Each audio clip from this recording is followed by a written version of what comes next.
শুরু করেন।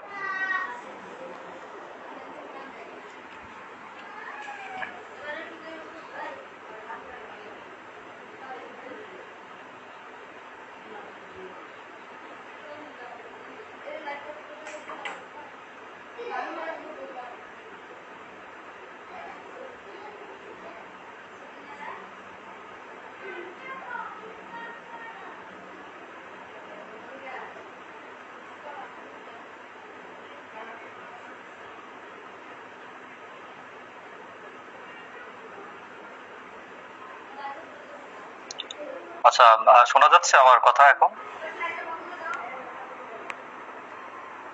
জি স্যার, শোনা যাচ্ছে স্যার। জি, ভিডিও দেখা যাচ্ছে স্ক্রিন? জি স্যার। আসসালামু আলাইকুম সবাইকে। আজকের এই সান্ধ্য আয়োজনে ডোজ এন্ড পোটেন্সির ব্যানারে আজকে আমাদের আয়োজন। আজকে আপনাদের সাথে কিছু কোয়ালিটি টাইম পাস করব, হোমিওপ্যাথিক আড্ডা। আপনাদের এই গ্রুপে আজকে আমার প্রথম ক্লাস, তো আশা করছি আপনাদের সময়টা যথাযথভাবে ব্যয় হবে। কার্সিনোসেন নিয়ে আমার পরীক্ষা নিরীক্ষা করার যথেষ্ট সুযোগ হয়েছে, প্রচলিত বইয়ের বাইরে এবং নিজের অভিজ্ঞতার আলোকে, সেই সাথে বিভিন্ন ঘনিষ্ঠ ব্যক্তিবর্গের চিকিৎসার সুযোগ হয়েছে। তো এটা একটা চলমান প্রক্রিয়া, আপনারা সবাই জানেন। আমরা একটা পলিক্রেস্ট মেডিসিন কার্সিনোসিন নোসোড, এটা বিভিন্ন সময়ে বিভিন্ন জন বিভিন্ন ভাবে পড়ান। আজকে আমি এর একটা দিক নিয়ে আলোচনা করছি, কিন্তু সেই সাথে এর ফ্রেমওয়ার্কের কিছু জিনিস আমি রাখবো।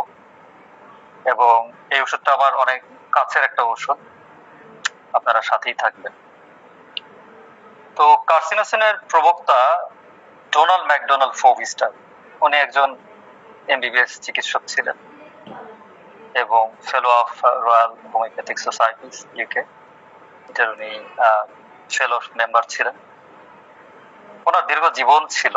ওনার চিকিৎসা জীবনের পাশাপাশি অন্যতম প্রধান যে কন্ট্রিবিউশন, এই কন্ট্রিবিউশনের একটা ফসল হচ্ছে কার্সিনোসিন। উনি কনসালটেন্ট ছিলেন great Ormond street children hospital. বেশিরভাগ চিলড্রেনদের, বাচ্চাদের অসুস্থতা, ক্যান্সার জনিত যে অ্যাডভান্স প্যাথোলজিক্যাল কন্ডিশন, সেগুলো চিকিৎসা করতে করতে ওনার মনে আসলে গভীর ভাবের উদয় হয়। সেখান থেকেই এই প্রচার বিমুখ এই ব্যক্তি মানব সভ্যতার জন্য এই অপরিহার্য ঔষধ কার্সিনোসিন রেখে যান। পরবর্তীতে বিভিন্ন গবেষক, চিকিৎসক এবং মহারথীরা এই ওষুধটিকে ব্যবহারিকভাবে ওনারা এগিয়ে নিয়ে গেছেন। আপনারা জানেন নোসোডটা হানিমিনিয়ান খুবই কম হয়েছে, আর সিনেসিনও তার একটা।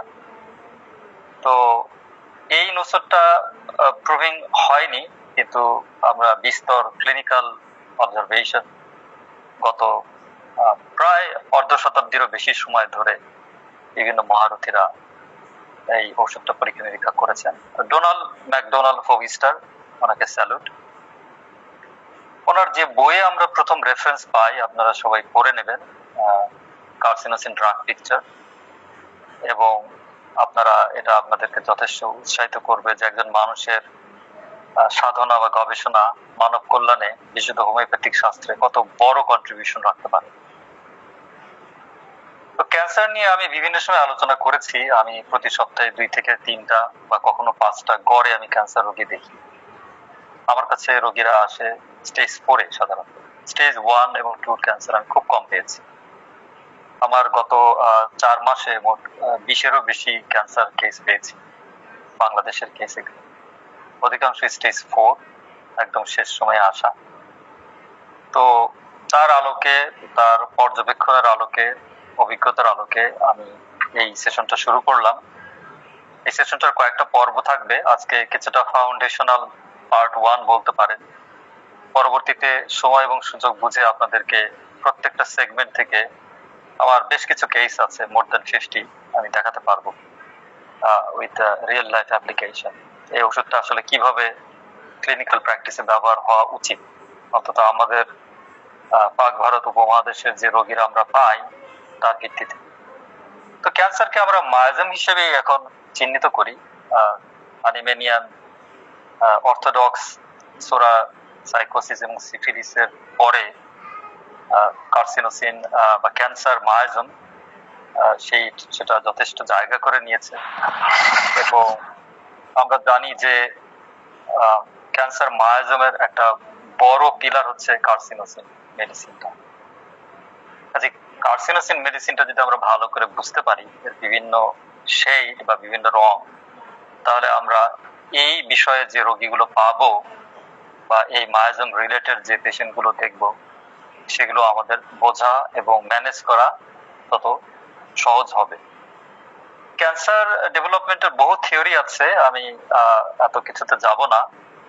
তো সেই থিওরি গুলো এখনো বিজ্ঞানীরা, চিকিৎসকরা এগুলো নিয়ে গবেষণা করছেন। এপিজেনেটিক্স একটা emerging field of cancer development. এটা দাবানলের মতো পৃথিবীর প্রত্যেকটা দেশে ছড়িয়ে পড়ছে। আমাদের উন্নত বিশ্ব থেকে শুরু করে প্রতিটি জায়গায় আমরা দেখতে পাচ্ছি যে ক্যান্সার ভয়াবহ রোগ হিসেবে দেখা দিচ্ছে। বিশেষত আমাদের উন্নয়নশীল দেশের মতো দেশে। আমি পল্লী চিকিৎসাও করি, আমি পল্লী অঞ্চলের বেশ কিছু রোগী দেখেছি এবং আমার বেশিরভাগ ক্যান্সার পেশেন্ট স্টেজ 4, একদম প্রত্যন্ত গ্রামে বঞ্চিত মানুষেরা, যেটা আমাকে খুবই অবাক করেছে। তো এপিজেনেটিক্স একটা বড় ফ্যাক্টর। এপিজেনেটিক্স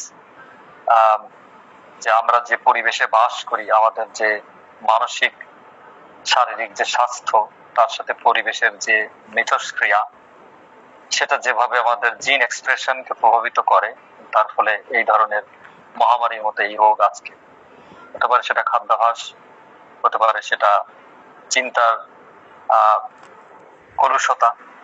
তো অনেক ফ্যাক্টরকে আলোচনা করা হলেও মোটামুটি ব্রড ক্যাটেগরিতে আমরা জেনেটিক অথবা হেরিডিটরি ফ্যাক্টরকে আইডেন্টিফাই করি। পাশাপাশি আমরা লাইফস্টাইল এবং বিহেভিয়ারাল ফ্যাক্টরকেও আইডেন্টিফাই করা হয়, যেমন টোবাকো, ধূমপান, অত্যধিক মদ্যপান এবং সারাক্ষণ জাঙ্ক ফুড খাওয়া এবং ওবিসিটি, এটা কিন্তু একটা লাইফস্টাইল ফ্যাক্টরের মধ্যে বড় একটা জায়গা দখল করে আছে। এটা আজকে মডার্ন মেডিসিনে ব্যাপকভাবে স্বীকৃত। Lifestyle is one of the major contributing factors to cancer. এছাড়া ইনফেকশাস এজেন্ট হতে পারে, এইচপিভি, হিউম্যান প্যাপিলোমা ভাইরাস থেকে এটা আসতে পারে, এইচবিভি এন্ড এইচসিভি ভাইরাস থেকে হতে পারে, এপস্টাইন বার ভাইরাস থেকে এটা can give rise to CA. আপনারা জানেন এইচ পাইলোরি, আমি এইচ পাইলোরির উপরে কিছুদিন আগে একটা ক্লাস করেছি। এটার উপরে আমার প্রচুর কাজ করা আছে, নিজস্ব কাজ। এটা কিন্তু স্টমাক ক্যান্সারের বেশ কিছু one of the major contributing factors to stomach CA, এবং সেই সাথে ইমিউন কম্প্রোমাইজেশন, এইচআইভি যে ভাইরাস, তার যে immune suppression and immune compromisation, সেই ইমিউন কম্প্রোমাইজ থেকে Kaposi sarcoma, one of them, and lymphoma falls under this category. Environmental occupational factor হতে পারে, সারাক্ষণ রেডিয়েশনের মধ্য দিয়ে যাচ্ছে, হতে পারে সেটা এয়ার ট্রাভেল, এবং বিভিন্ন এয়ারপোর্টে আজকাল সফিস্টিকেটেড যন্ত্রপাতি বসানো আছে। যারা ইন্টারন্যাশনাল ট্রাভেল করেন তাদের জন্য এটা বিরাট একটা হেলথ হ্যাজার্ড। সেই সাথে ঘন ঘন আলট্রা রেডিয়েশন করা, সিটি স্ক্যান করা, এক্স-রে করা, কিছু কিছু ক্ষেত্রে এটাও একটা কন্ট্রিবিউটিং ফ্যাক্টর হতে পারে। খুব শক্তিশালী রেডিও ট্রান্সমিটার মোবাইল টাওয়ারের নিচে বসবাস করা, সেই বিল্ডিং এর মাথার মধ্যে এটা রেখে দেওয়া এবং ঠিক নিচের তলাতেই মানুষজন বাস করছে ছাদের নিচে, সেটাও কিছু কিছু ক্ষেত্রে রেডিয়েশনকে, মাইক্রোডোজ অফ রেডিয়েশনকে কিন্তু দায়ী করা হয়। এছাড়া ইন্ডাস্ট্রিয়াল পলিউটেন্ট, আপনারা জানেন বেনজিন আছে, ভিনাইল ক্লোরাইড আছে,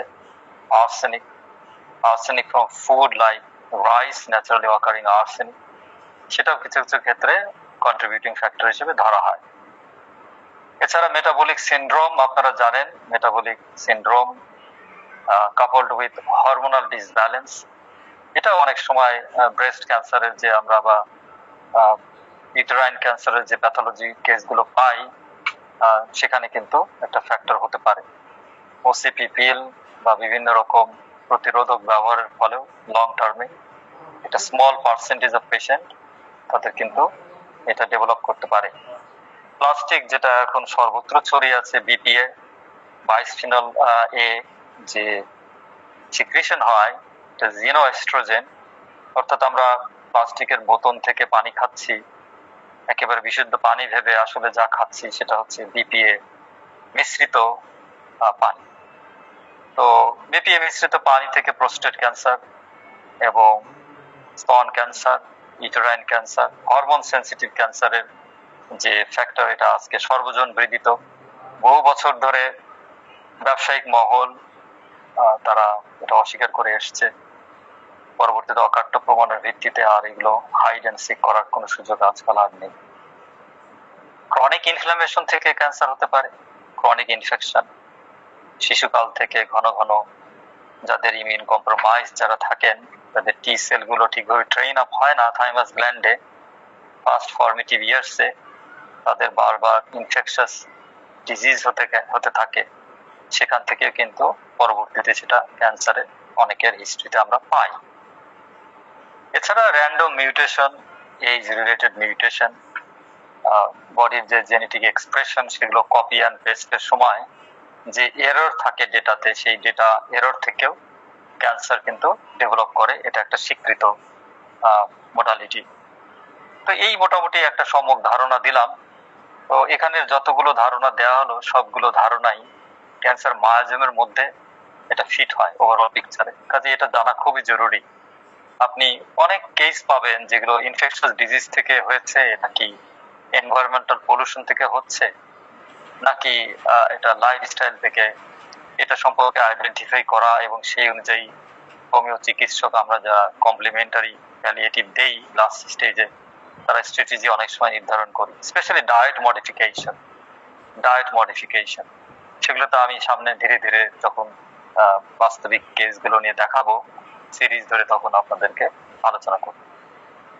তো বিশ্বজুড়ে লাং ক্যান্সার 1 নম্বরে আছে, তারপরে breast, colorectal, prostate number 4, stomach cancer number 5, liver CA 6 নম্বরে, থাইরয়েড রিলেটেড 7 নম্বরে আছে, সার্ভিক্যাল ক্যান্সার 8 নম্বর, ব্লাডার রিলেটেড ইউরোজেনিটাল এবং নন হজকিন্স লিম্ফোমা।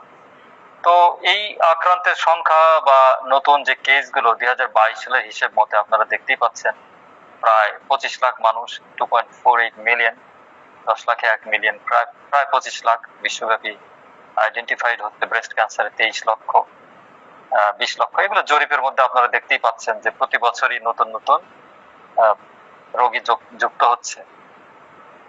এবং আপনারা প্রায় শুনবেন যে আপনাদের আত্মীয় স্বজন, এক্সটেন্ডেড ফ্যামিলি মেম্বারে কেউ না কেউ আমাদের দেশেও এফেক্টেড হচ্ছে।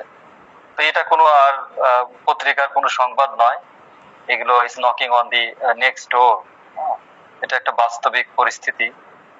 মডার্ন চিকিৎসা ব্যবস্থা এগুলোতে অলমোস্ট ভেঙে পড়ার উপক্রম। তো আমাদের কার্সিনোসিন নিয়ে আলোচনা করতে গেলে কার্সিনোসিনের বিভিন্ন প্রিপারেশন নিয়ে জানতে হয়।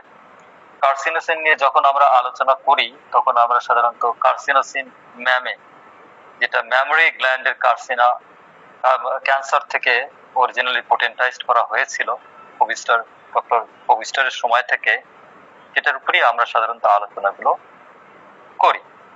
কিন্তু আমাদেরকে ভুললে চলবে না, কার্সিনোসিনের যথেষ্ট স্পেশালিস্ট ভার্সন আছে এবং এগুলো যথেষ্ট ব্যবহারও আছে। এর কিছু কিছু প্রিপারেশন পাওয়া যায় না, যেমন কার্সিনোসিন অ্যাডেনো প্যাপ ইউটেরাসের প্যাপ স্মিয়ার টেস্ট থেকে নেওয়া, যে টিস্যু থেকে ইলিওস এটা পোটেন্টাইজ করে। Adeno stomach, adeno carcinoma of the stomach আমি এটা ব্যবহার করেছি। কার্সিনোসিন বাউল কো আমি এখনো ব্যবহার করিনি। কার্সিনোসিন ক্লাসিক্যাল কার্সিনোসিন যেটা আমরা বলি, কার্সিনোসিন অফ ব্রেইন আমি ব্যবহার করেছি। Carcinosin co of Tina Smith of Holland, Netherlands, he was an MD. 80-এর দশক থেকে উনি কার্সিনোসিন নিয়ে কাজ করেছেন। ওনার একটা থিওরি আছে ইউনিভার্সাল লেয়ার, আপনারা এগুলো নিয়ে স্টাডি করতে পারেন যারা অনুসন্ধিৎসু। উনি এখন মারা গেছেন, ওনার বেশ কিছু কাজ আছে, যদিও আমি ওনার ওই ইউনিভার্সাল লেয়ার অনুযায়ী আমি কোনো চিকিৎসা আমি করিনি কখনো। কার্সিনোসিন লাং আমি ব্যবহার করেছি, কার্সিনোসিন মাউথ ব্যবহার করেছি, কার্সিনোসিন নেক অ্যান্ড গ্ল্যান্ডস ব্যবহার করিনি। এছাড়া carcinosin osteocanine, osteosarcoma of pet animals, সেখান থেকেও পোটেন্টাইজড করা হয়েছে। তো এগুলোর মধ্যে থেকে কার্সিনোসিন কো, যেগুলোতে প্রায় 50 থেকে 60 ধরনের টিউমারের উপাদান দিয়ে বানানো, এই প্রিপারেশন গুলোকে বিজ্ঞজনেরা অ্যাভয়েড করতে বলে, কারণ এগুলো অনেক সময় এই কেসগুলোকে মডিফাই করতে পারে না এবং কোনো কনভিন্সিং কোনো কেস আমরা এখনো পর্যন্ত দেখি আদার দেন অনলাইনে বিভিন্ন রকম আলোচনা সমালোচনা ছাড়া। আমার এটা ব্যবহার করার সুযোগ হয়েছিল একবারই, কিন্তু আমি এটা আর কখনো দ্বিতীয়বার ব্যবহার করিনি। তো চলুন আজকে আমরা কার্সিনোসিনকে সেন্সেশন ল্যাঙ্গুয়েজ থেকে দেখি। সেন্সেশন একটা ধারণা, যেখানে ডক্টর রজন শঙ্করন হাইপোথেসাইজ করেন যে একটা জীবন পরিক্রমায় একজন রোগীর কি অভিজ্ঞতা, ঠিক কিভাবে সেই তার সাথে তার একটা মনোকষ্ট হলো, কিন্তু সে সেটাকে কিভাবে তার এন্ড রেজাল্টটাকে সে কিভাবে নিজের মনের মধ্যে বহন করছে, এটাই আসলে সেন্সেশনের বেসিক ধারণা।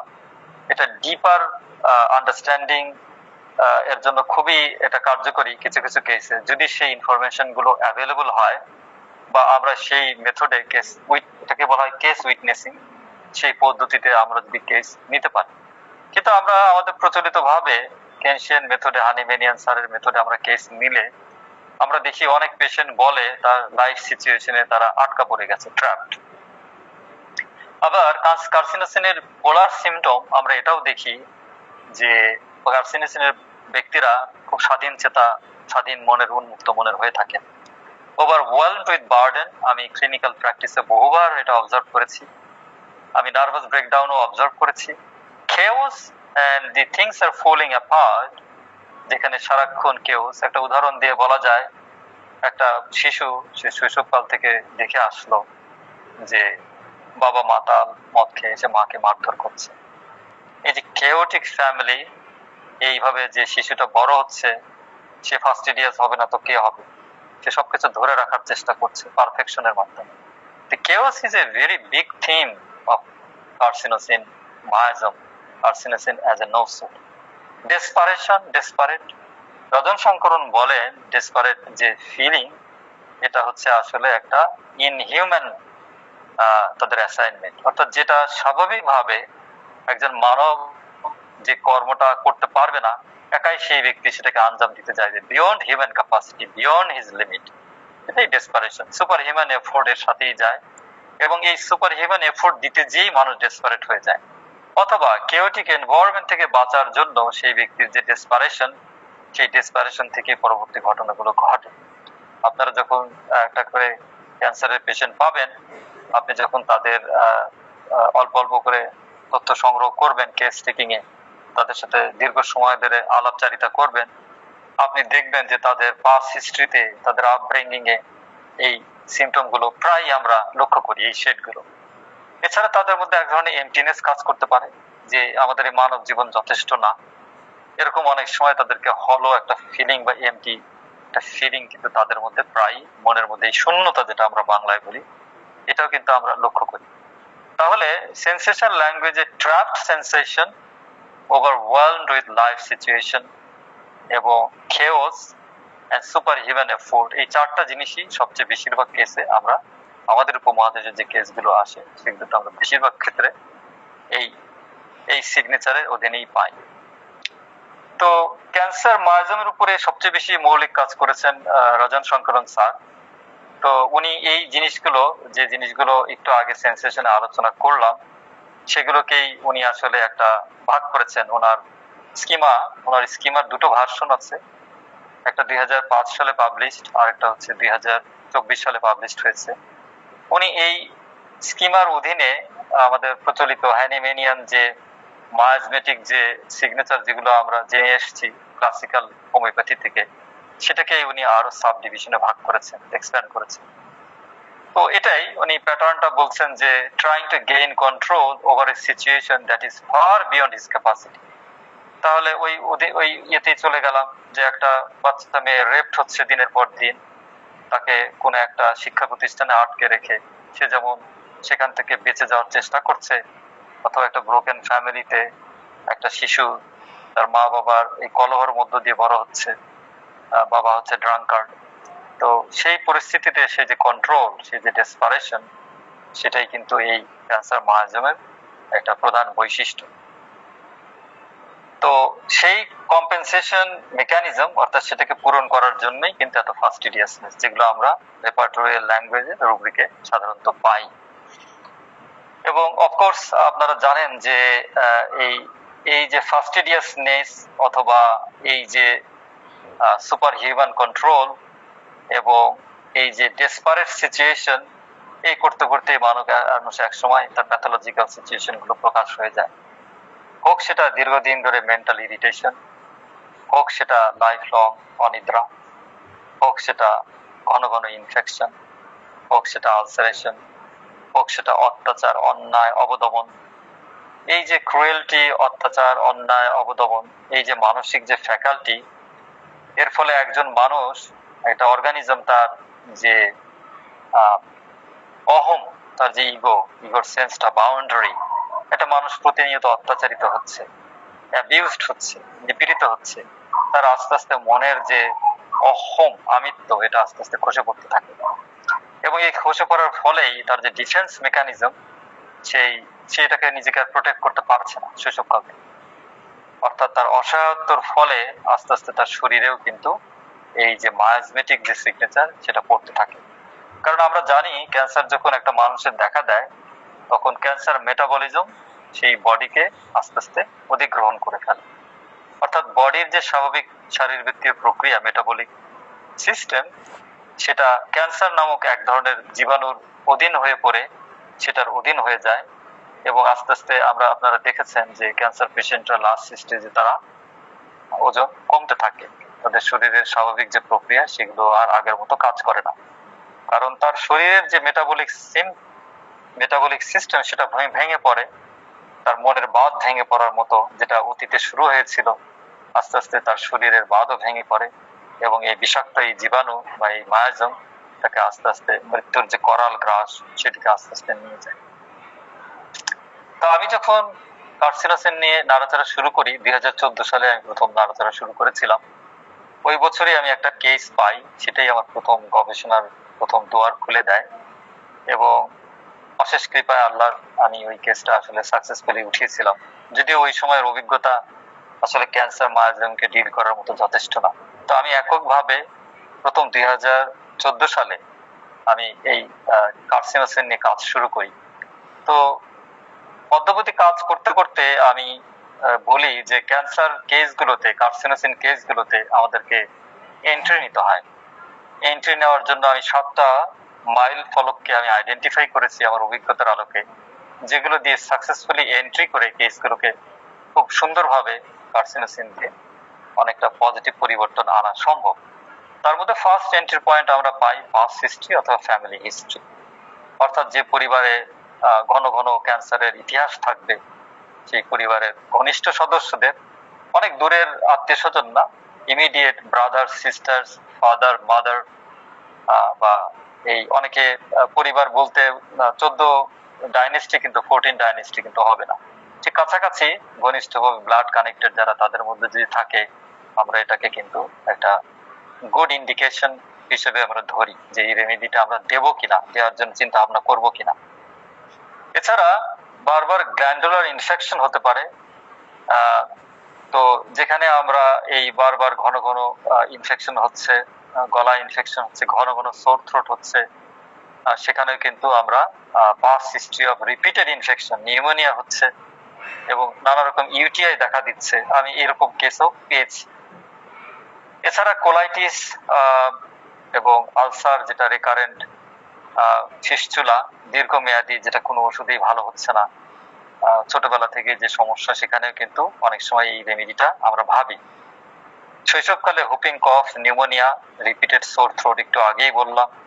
এছাড়া পাস্ট হিস্ট্রিতে multiple disease, measles, malaria, typhoid এবং যত রকম বি কলাই, ই কলাই, যত ইনফেকশন আপনারা পাবেন, সেখানে কিন্তু আপনি ভাবতে পারেন repeated infection. Repeated infection is the theme of considering carcinosin.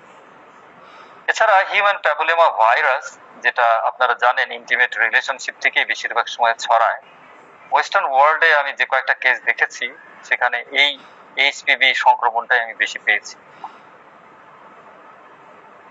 তো এই থিমটা কন্টিনিউ হচ্ছে। Spondylosis, blood disorder, thalassaemia, leukaemia, sickle cell anaemia, pernicious anaemia, এই প্লাস্টিক, এছাড়া মাল্টিপল অ্যালার্জি, যে কোনো ফুড ইনটলারেন্স, অনেক বাচ্চারাই আজকাল জন্ম হচ্ছে, স্কিজোফ্রেনিয়া, ইনস্যানিটি, সেটা বংশে হোক বা পাস হিস্ট্রিতে হোক।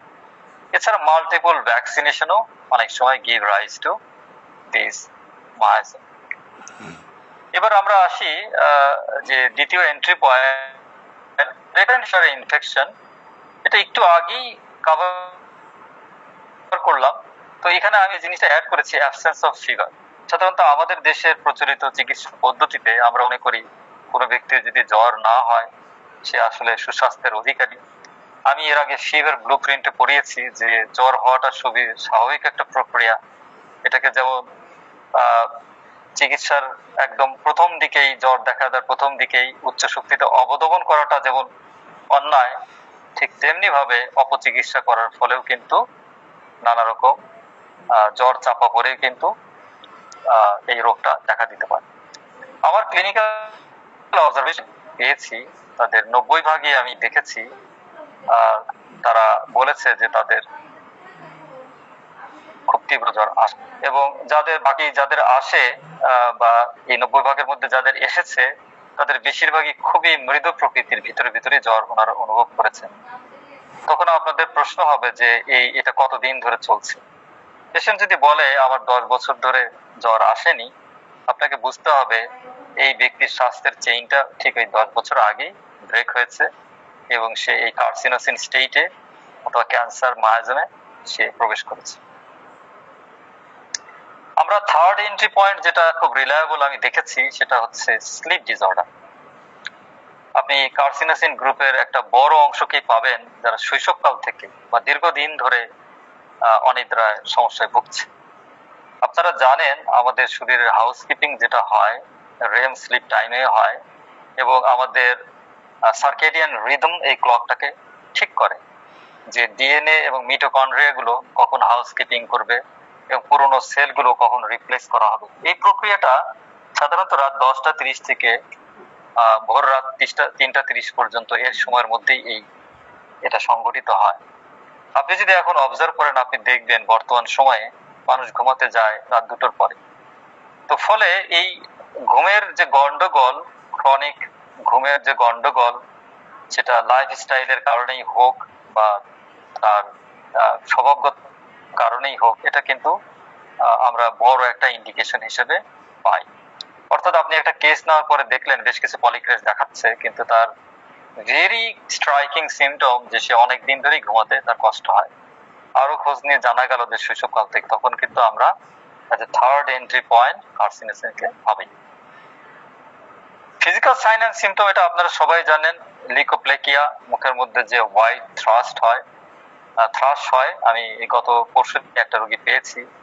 এছাড়া কফে অলে পিগমেন্টেশন, কফি কালারের যে দাগ, ব্লু স্ক্লেরা এবং মেনি মোলস আমি কিছু পেশেন্টের মধ্যে অবজার্ভ করেছি। এটা অনেক সময় ফিজিক্যাল সাইন এন্ড সিমটম হিসেবে ধরা হয়। Down syndrome, haemophilia, Edward syndrome, Turner সিনড্রোমের মতো জেনেটিক ডিসঅর্ডার, যেটা বংশানুক্রমিক ভাবে জেনেটিক প্রোফাইলিং থেকে, মিউটেশন থেকে এই সমস্যাগুলো হচ্ছে, সেখানে অনেক বিজ্ঞ চিকিৎসকই এই কার্সিনোসিনকে কনসিডার করতে বলেছেন। আমার নিজেরও বেশ কিছু কেস আছে। এছাড়া আমরা সিক্সথ এন্ট্রি পয়েন্ট আমরা যেটা পাই, আমরা কার্সিনোসিন আইডিয়াল রোগীদেরকে যখন প্রকৃত কেনশিয়ান মেথডে আমরা যখন কেস নেব, তখন আমরা দেখব জেনারেটিস এবং তার সমস্ত কিছু নেয়ার পরে আমরা যেটা দেখবো যে তার বহু মেডিসিন ইন্ডিকেটেড হচ্ছে। একবার মনে হতে পারে সিপিয়া, একবার মনে হতে পারে কস্টিকাম, কখনো ফসফরাস, কিছু সিমটম থুজা, কিছু সিমটম আর্সেনিক। এই পরিস্থিতির মুখোমুখি অনেকেই হন, এবং এখানে যদি চিকিৎসকের বিজ্ঞ হয়ে থাকেন এবং ওনার কেস টেকিং এর উপরে অগাধ অভিজ্ঞতা এবং আস্থা থাকে, উনি নিজেই বুঝে ফেলবেন যে এই কেসটা মোটেও কোনো সিঙ্গেল রেমেডি কেস না, it is nothing but the perfect combination two consider carcinosin. আমার চিকিৎসা জীবনে এরকম বেশ কিছু কেসে ওপেনিং প্রেসক্রিপশন কার্সিনোসিন দেওয়ার সুযোগ হয়েছিল। আমার সামনে যদি সুযোগ তৈরি হয় আপনাদের সাথে সেগুলো নিয়ে আলোচনা করব। এছাড়া যথেষ্ট মানসিক সিমটমে ভরপুর যে কেসগুলো, সেগুলোতে আমরা ভাবতে পারি এমপ্যাথেটিক নেচার, যেদের বাউন্ডারি থাকে না। আমরা সাধারণত এমপ্যাথি, সিম্প্যাথি বলি সহানুভূতিশীল, এমপ্যাথিটা তার এক স্তর উপরে। আমি যে কার্সিনোসিনের যে পেশেন্টগুলো আমাদের দেশে পাই, আত্মীয় স্বজনরা প্রায় আমাকে বলে যে আমার মা বা আমার বাবা নিজের পরনের পোশাকটাও গরিব মানুষদেরকে খুলে দান করে দেন। এছাড়া ফাস্টিডিয়াসনেস এবং প্রিকসিটি আমরা দেখি অনেক সময়, এবং তারা যে কোনো প্রকার ক্রিটিসিজম এবং ভৎসনা তারা কিন্তু মোটেও সহ্য করতে পারেন না। এবং অধিকাংশ কার্সিনোসিন অধীন ব্যক্তিরা অত্যন্ত দায়িত্বশীল হয়। অর্থাৎ আমাদের মেডিকে যতগুলো রেমেডি আমরা চিনি তার মধ্যে ফাস্টিডিয়াসনেস, এমপ্যাথি, পারফেকশন এবং রেপ্রিমান্ডস, রেসপন্সিবিলিটি, এগুলোতে কার্সিনোসিন টপ অফ দি ক্লাসের মধ্যেই থাকবে। ইটিওলজির মধ্যে আমরা পড়তে গেলে অ্যাবসেন্ট ফাদার, অ্যাবসেন্ট মাদার, যারা বিনা মা বাবা ছাড়াই বড় হয়েছেন, যারা অরফান অথবা কোনো কারণে তাদের জীবনে তাদের কন্ট্রিবিউশন থাকে না, history of abuse, long lasting depression, unhappy marriage, anticipation, যাদের স্বামী বা স্ত্রী বিদেশে কাজ করেন রুটি রুজির জন্য, দিনের পর দিন স্ত্রী দেশে পথ চেয়ে থাকেন, এই অ্যান্টিসিপেশন, সেখান থেকেও কিন্তু এই রোগটার অনেক সময় সূত্রপাত হতে পারে। তো তার মানে আনলিভড লাইফ, যে জীবন অতিবাহিত হচ্ছে কিন্তু জীবনের যে রস, সৌন্দর্য, কোমলতা, সচ্ছলতা এবং স্বাভাবিকতা, সেটা থেকে যারা বঞ্চিত হয় তাদের ক্ষেত্রে কিন্তু কার্সিনোসিন একটা বড় ভূমিকা রাখতে পারে। তাহলে এতক্ষণের আলোচনা থেকে আমরা দেখলাম যে কার্সিনোসিনের ট্র্যাজেডি হওয়াটাই খুব স্বাভাবিক। যে ব্যক্তি সারা জীবন মানুষের জন্য কাজ করে গেল, নিজের গায়ের জামাটা খুলে দিল, অথবা যে গৃহবধূ স্বামী এবং শ্বশুর বাড়ির প্রত্যেকটা মানুষকে দিন রাত তাদের জন্য রান্না করে খেয়ে তাদের জন্য ভরণ পোষণ করে চালালেন, তিনি দেখা যাচ্ছেন 40 বছর 45 বছরের মধ্যেই তার নানা রকম ক্যান্সার রোগ দেখা দিচ্ছে। এবং সেই সাথে আইপিআর, ইন্টারপার্সোনাল রিলেশনশিপে আত্মীয় স্বজনের ক্রমাগত অবহেলা, অবজ্ঞা, দারিদ্র্য এবং ভৎসনা, সেটা তো লেগেই আছে। তাহলে কার্সিনোসিনের এই চিত্রটা অঙ্কন করতে যে আমরা দেখছি এমন একটা জীবন যেটা ডিউটি এবং রেসপন্সিবিলিটি দিয়ে ডমিনেটেড, এবং এদের মধ্যে তারা পারফেকশন এবং সেলফলেস হওয়ার একটা অদম্য বাসনা কাজ করে। এবং এটা করতে যে এরা নিজের যে চাওয়া, নিজের যে পাওয়া, তারা কখনোই নিজের চাওয়া এবং নিজের পাওয়াকে প্রাধান্য দেন না। সর্বপ্রথম পরিবারের চাওয়া, পরিবারের পাওয়া, সন্তানাদির চাওয়া, সন্তানাদির পাওয়া, অথবা আত্মীয় স্বজন বন্ধু বান্ধবদের চাওয়া বা পাওয়া, অথবা বসের চাওয়া এবং পাওয়া, সেটাকেই গুরুত্ব দিতে যান। এবং এটা করতে যে ওনারা কতটা মানুষকে দিয়ে দিলেন, কতটা মানুষের জন্য করলেন, সেটাই তাদের জীবন যাপনের একটা পরিমাপ হয়ে যায়। তো এই যে ক্রমাগত নিজেকে যে ক্ষরণ করা, ক্রমাগত নিজেকে যে বিলিয়ে দেয়া, এই যে নিজের আত্মত্যাগ, এটাই কিন্তু আস্তে আস্তে এই ট্র্যাজেডি, যেটা আলটিমেট ডিজিজ, যেটা ইররিভার্সিবল ডিজিজ, সেটার কিন্তু ফাউন্ডেশন এখানেই বপন হয়। অর্থাৎ এই ব্যাধিটা লাইফস্টাইলের পাশাপাশি তার মনের যে জগৎ, মনোজগৎ, সেই মনোজগৎ থেকেই কিন্তু এই রোগের মূলত উৎপত্তি। আমরা জেনেটিক প্রিডিসপোজিশনের পাশাপাশি বা লাইফস্টাইলের পাশাপাশি এটা আমরা দেখতে পাচ্ছি। তো আমরা একটু আগে দেখেছি যে এই নোসরটা ক্যান্সার মায়াজমের সাথে রিলেটেড, এবং সেন্সিটিভিটি এবং সাপ্রেশন, সেটা মেন্টাল সাপ্রেশন আর ফিজিক্যাল সাপ্রেশন অথবা বোথ। এছাড়া স্ট্রং রেসপন্সিবিলিটি, তারা হাই অ্যাচিভার এবং care taker and care giver, universal father, universal mother, পৃথিবীর প্রতিটা সন্তানকেই নিজের সন্তান মনে হয়, পৃথিবীর প্রতিটা সন্তানকেই সেই বাবা মনে করেন নিজের সন্তান। পত্রিকায় একটা খবর দেখলে চোখ দিয়ে পানি বের হয়ে আসে।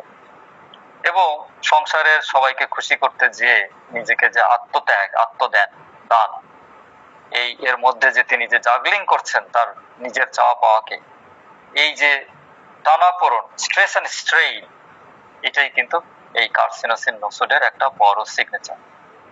হতে পারে সেটা সে একটা সেন্সিটিভ চাইল্ডহুড থেকেই তার এই সেন্সিটিভিটি নিয়ে এসছে, ওই পরিবেশে বড় হয়েছে।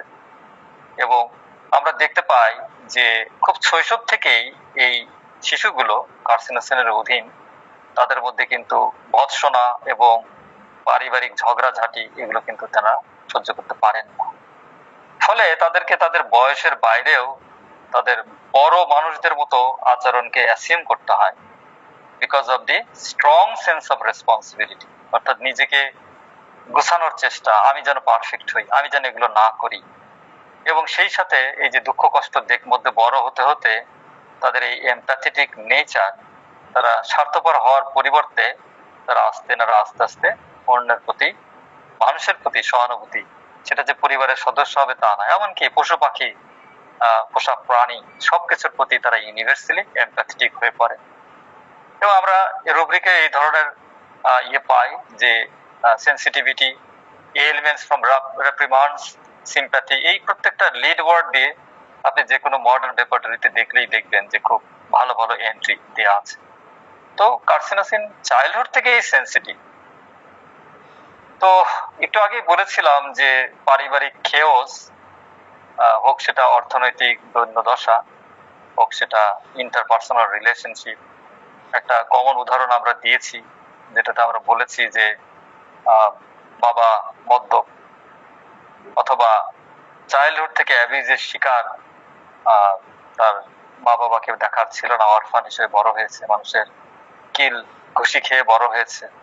এই যে কেওসের মধ্য দিয়ে সে যে একটা ইনস্টেবল পজিশনে থেকে বড় হয়েছে, অ্যাডিকশন থেকে বড় হয়েছে, এবং সে সবসময় যে খুঁজে বেরিয়েছে একটু শান্তি, এবং সবসময় নিজেকে তৈরি রাখতে হয়েছে, এই বুঝি আমাকে আবার মারধর শুরু হলো, এই বুঝি আবার অ্যাবিউজড হলাম, এই বুঝি বাসায় গন্ডগোল শুরু হলো। এই যে অ্যাংজাইটি এবং এই domestic Discord, one of the giving factors, one of the considering factors in carcinogenesis. ফলে তারা শৈশবকাল থেকে শিখে আমি ওবিডিয়েন্ট হব, তাহলে মনে হয় আমার বাবা আর মাকে মারবে না, আমি কথায় মুখের উপরে কথার জবাব দেব না, তাহলে মনে হয় পরিবারে একটু শান্তি বজায় থাকবে, আমার মা মনে হয় আমাকে আর অত্যাচার করবে না, এবং আমি কিছু বলার আগেই করে দিব প্রায়োরিটাইজ আদার হ্যাপিনেস, তাহলে মনে হয় আমি সবাইকে খুশি রাখতে পারবো, একটু মানে শান্তি ফিরে আসবে, এবং আমি মনে হয় তার একটু ভালোবাসা পাবো। এবং সেলফ স্যাক্রিফাইসের মাধ্যমেই এই কার্সিনোসিনের অধীন বাচ্চারা তারা অ্যাডোলেসেন্টে প্রবেশ করে। Desire to please, obedient, yielding disposition, another signature আমরা দেখতে পাই। এবং এই পথ ধরেই সেলফিশনেস, অর্থাৎ আত্মত্যাগ, তারা সবসময় দোষে ভোগে যে আমার ভুলেই মনে হয় এটা হচ্ছে, এবং এটা আমার মরাল অবলিগেশন, আমাকে এটা করতেই হবে, দিতেই হবে। তো সেলফ রিপ্রোচ, যেটা দোষটা অন্যের দিকে না দে, যেখানে নাকজমিকার পেশেন্ট বা কস্টিকামের পেশেন্ট বা অন্য গ্রুপের অধীনের পেশেন্ট, তারা যখন সেটা নিজের বাইরে খুঁজবে, আমার কার্সিনোসিনের অধীন যারা আসল গ্রুপের অধীন যে পেশেন্টের যে গ্রুপটা পাবো, তারা সবসময় দোষটা রিপ্রোচ, অর্থাৎ নিজেকেই তারা দোষ দিবে, নিজেই অপরাধ বোধে ভুগবে, ভাববে যে আমারই কোনো একটা দুর্বলতার কারণে এরকম হচ্ছে।